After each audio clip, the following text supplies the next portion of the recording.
Dear students, welcome back to the second part of the Highways of Literary Criticism in the core course Literary Criticism and Theory of BA English 6th semester in University of Calicut.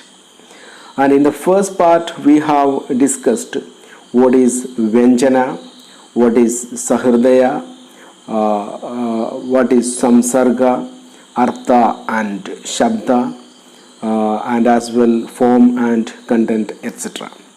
In this part we are going to look at what is Vakrokti.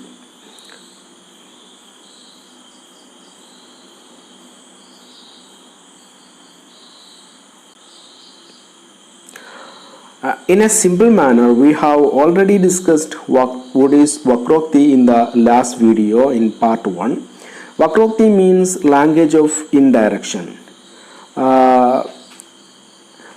In Indian aesthetics, probably no other theory of poetic language is so much misunderstood as the concept of Vakrokti. So, Vakrokti has been misunderstood in Indian aesthetics because of its complexity. In simple language, it may be understood as deviation in expression from the commonplace. That means സാധാരണ പറയുന്നതിൽ നിന്ന് കാര്യങ്ങളെ ഒന്ന് വ്യത്യസ്തമാക്കിയിട്ട് ഒന്ന് deviate ചെയ്തുകൊണ്ട് പറയുക എന്നുള്ളതാണ് വക്രോക്തി കൊണ്ട് ഉദ്ദേശിക്കുന്നത്. നമുക്കറിയാം, we have studied Russian formalism. Russian ഫോർമലിസത്തിലുള്ള ഒരു കോൺസെപ്റ്റാണ് എസ്റ്റാനനി എന്ന് പറയുന്ന, അതല്ലെങ്കിൽ ഒന്ന് കാര്യങ്ങളൊന്ന് വളച്ചിട്ട് പറയാം.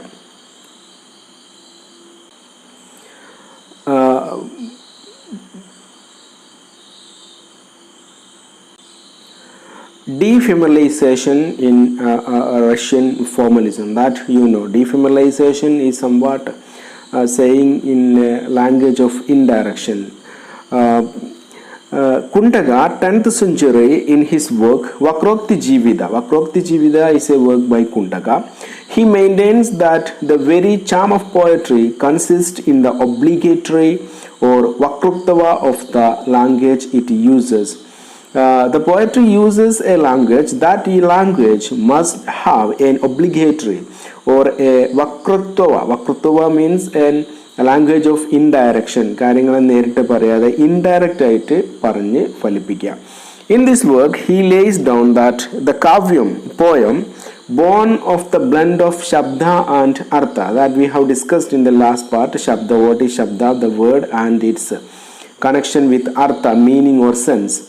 So Shabda and Artha becomes the source of real delight only when the poet excels in the use of Vakrotava or oblique language. അതായത് പോയറ്റ്, ആർട്ടിസ്റ്റ് വക്രോക്തവ എന്ന് പറയുന്ന വക്രോക്തി ലാംഗ്വേജ് അതിൽ കൊണ്ടുവരുമ്പോൾ മാത്രമേ ശബ്ദത്തിനും അതേപോലെ അർത്ഥത്തിനും അതിൻ്റേതായിട്ടുള്ള ഒരു സോഴ്സ് ഓഫ് റിയൽ ഡിലൈറ്റ് റീഡേഴ്സിന് കൊടുക്കാൻ പറ്റുന്നുള്ളൂ. വക്രോക്തി ഇല്ലാത്ത ഒരു പോയം എന്ന് പറയുന്നത് അതിൽ എന്ത് ശബ്ദം അതേപോലെ എന്ത് അർത്ഥവും നമ്മൾ വേർഡിലൂടെ പോയിട്ട് കാണിച്ചു കഴിഞ്ഞിട്ടും വക്രോക്തി ഇല്ലെങ്കിൽ it has no real delight. That is the opinion. His theory obviously is an attempt to account for poetry in terms of the essentially non-literal character of its statement. അതായത് ഒരു പ്രൈമറി ലെവൽ മീനിങ് ലിറ്ററൽ സെൻസിൽ മാത്രം പറയാതെ അതിനൊരു secondary ലെവലിൽ പറഞ്ഞുകൊണ്ട് irony, ധ്വനി, അങ്ങനെയുള്ള കാര്യങ്ങളൊക്കെ വെച്ചുകൊണ്ട് പറയുന്ന സമയത്താണ് അതിന് എന്തുണ്ടാവുന്നത്, അതിനൊരു വക്രോക്തി, അതിന് ഒബ്ലിക്വിറ്റി അതിന് വരുന്നത് എന്നാണ് ഇദ്ദേഹം പറയുന്നത്. That is what vakrokti.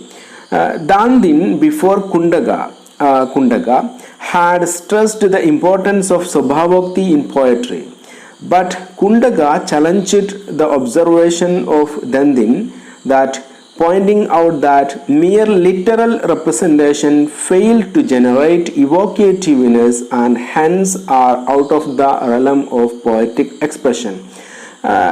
ദാന്തിൻ എന്ന് പറയുന്ന ക്രിട്ടിക്ക് സ്വഭാവോക്തി എന്ന് പറയുന്ന ഒരു ഫീച്ചർ പോയട്രിയിൽ ഉണ്ട് എന്ന് അദ്ദേഹം പറഞ്ഞിരുന്നു. അതെന്ന് പറയുന്നത് മിയർ ലിറ്ററൽ റെപ്രസെൻറ്റേഷൻ ആണ്. ഒരു കാര്യത്തിന് എന്താണോ അർത്ഥമാക്കിയത് അതിന് പ്രൈമറി ലെവലിൽ നിന്നുകൊണ്ട് മാത്രം മനസ്സിലാക്കാം. അപ്പോൾ Kuntaka challenged the observation of Dandin that svabhavokti in poetry എന്ന് പറഞ്ഞു കഴിഞ്ഞാൽ that svabhavokti fail to generate evocativeness and hence are out of the realm of poetic expression. സ്വഭാവോക്തി എന്ന് പറയുന്നത് ഒരു പോയറ്റിക് എക്സ്പ്രഷൻ അല്ല.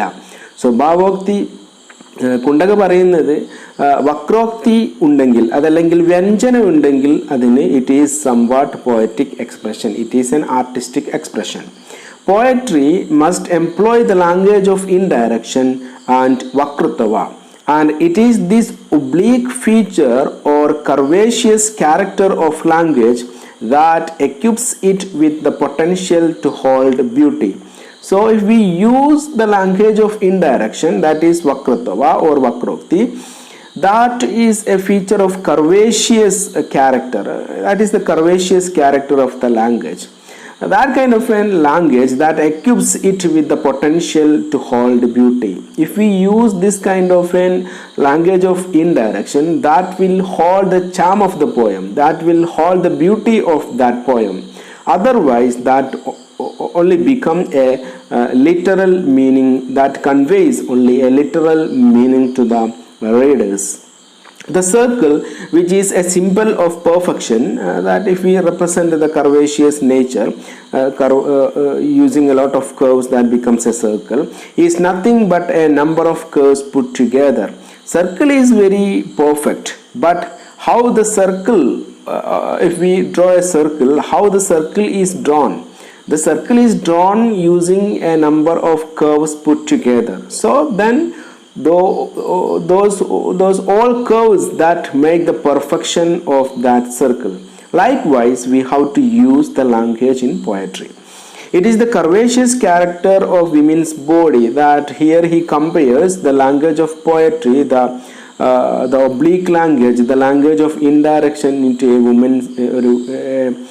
women's body, that it make pleasing to look at. That means the curvaceous body of a woman that is very charming, that is very beautiful. He says that likewise the language of poetry must be used by the poet. Similarly, the very language intended to depict beauty, so that poetry depicts beauty. Poetry is the portrayal of beauty and truth, and that exhilarates the readers ought to be curved language or vakrokti. So the readers think that there should be this kind of a vakrokti language, a curved language. There must be it to accelerate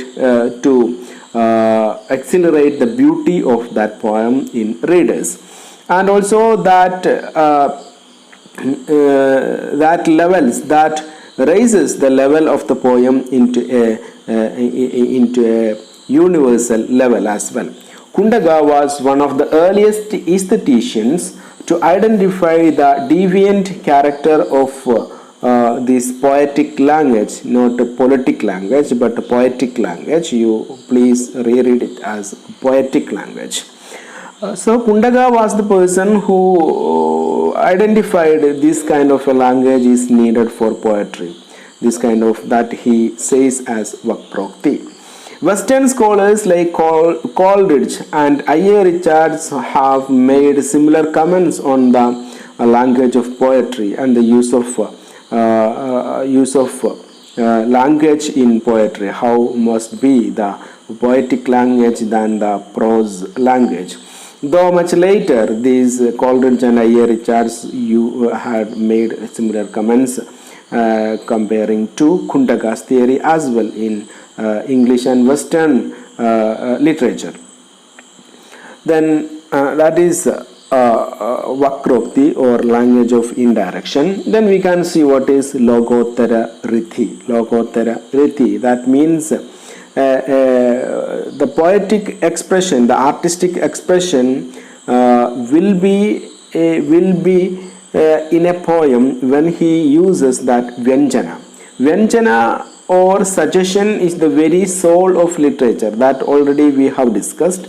Logicians call it a sort of immediate inference, that also we have discussed in the part 1, how logicians sees this kind of Vyanjana or suggestion than the poet.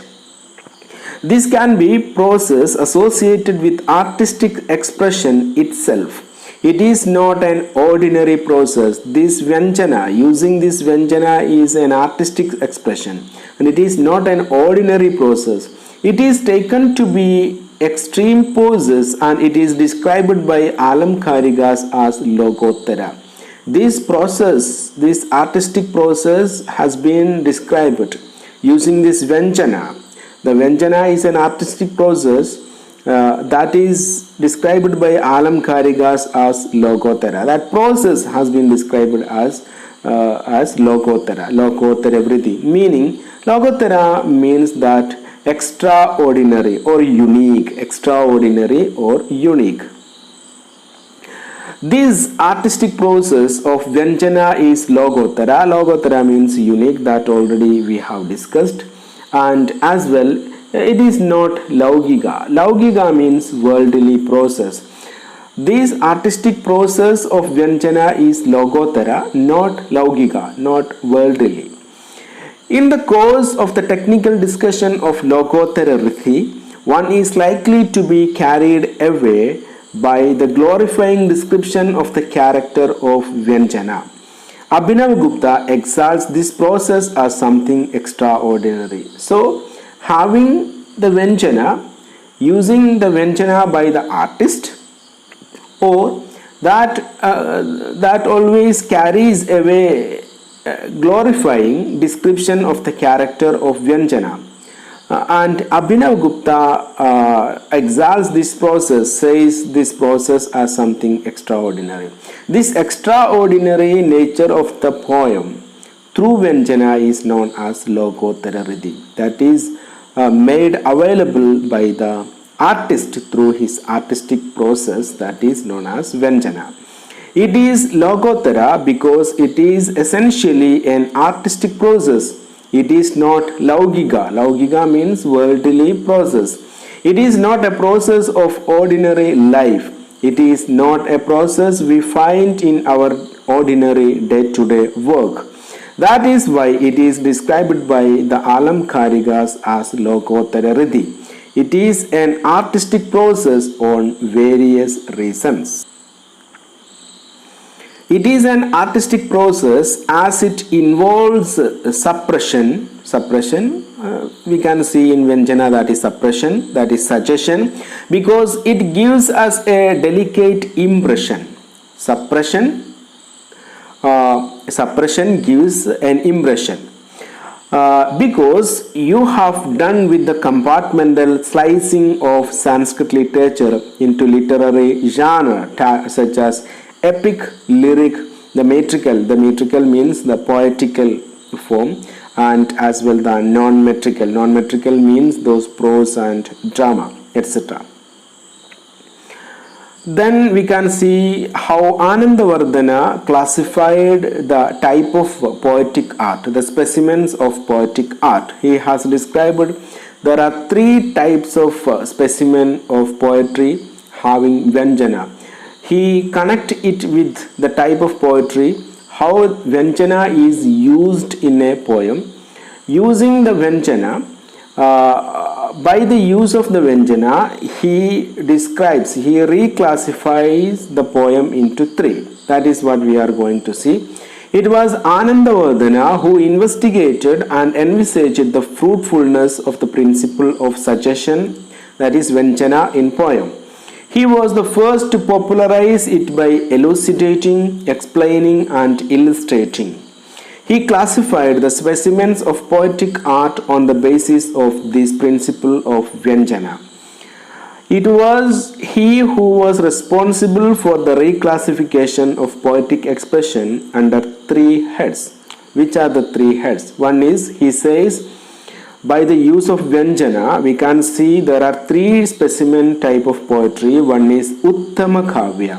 Uttama Kavya means best poem or first rate poem. The second is Madhyama Kavya, that is an average poem, second rate. In the Madhyama Kavya, the use of Vyanjana will be not as much in the case of the Uttama Kavya. And Adhamakavya means an inferior type of poem, and in which we cannot see Vyanjana at all. In the third rate poem, that is Adhamakavya, we can see the details of Uttamakavya.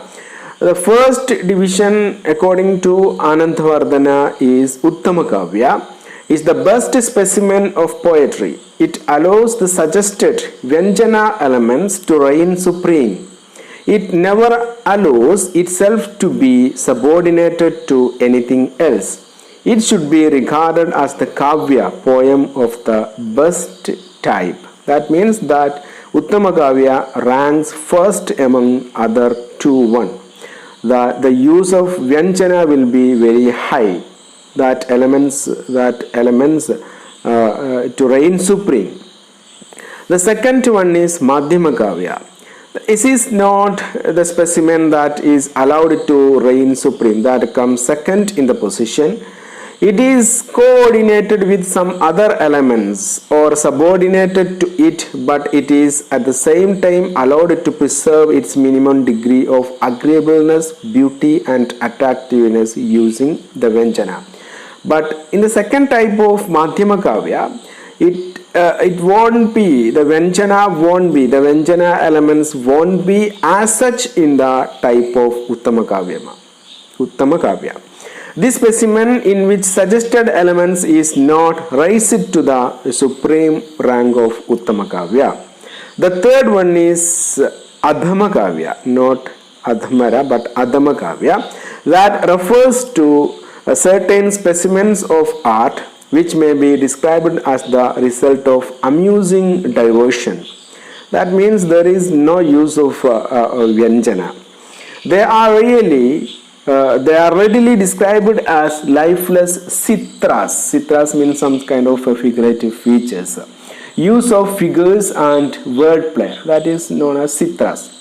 In this specimen, poetic genius indulge either at the stage of practice, there is no practice for this kind of a poem, or even after reaching the stage of perfection as a sort of amusement. In this type, the suggested element, that means Vyanjana element, is allowed to lie buried under such attractive features of citras. That means we cannot see the Vyanjana element at all in Adhamakavya. There is no use of Vyanjana elements in Adhamakavya. So that is in the third position. That is an inferior type of poem according to Anandavardhana. Anandavardhana himself suggests that this reclassification is only a tentative device which he has suggested as a challenge to the traditional classification of literature into various categories. According to him, unity of poetry could be preserved by fixing our attention upon the central principle of Vyanjana. Later writers proceeded to find fault with Anandavardhana for giving an elastic and unnecessary flexible scheme of classification, as we discussed above, with a lot of overlapping. But he never intended to be a logical scheme. It is mere a challenge to the traditional process of slicing and cutting. He himself makes it clear towards the end of his work why he has divided this kind of poetry against the traditional type of classification. Then we can see the concept of love, the Indian concept of love in the last part of the essay. The concept of love in India is very spiritual, not material. That is connected with spirituality. The relation of two lovers who reciprocate each other's love but are never allowed to be united with each other is described by Kalidasa as the most spiritual aspects of love. Kalidasa describes love is spiritual, in which there is no physical union.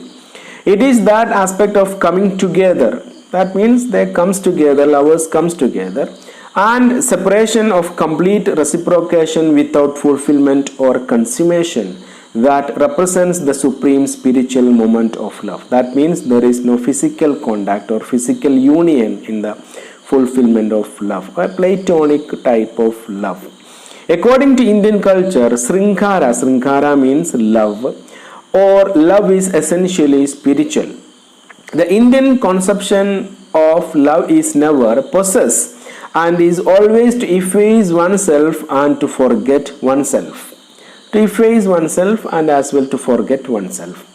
Therefore, it is raised to the rank of vehicle which can freely reach God. So, Indian concept of love is a vehicle that can freely reach in the near the God. The relations between Sandhya and Divasa, this is described by the poet, how he describes the Indian concept of love comparing Sandhya and Divasa. That means daytime and Sandhya, nighttime. As described by the poet is a typical example.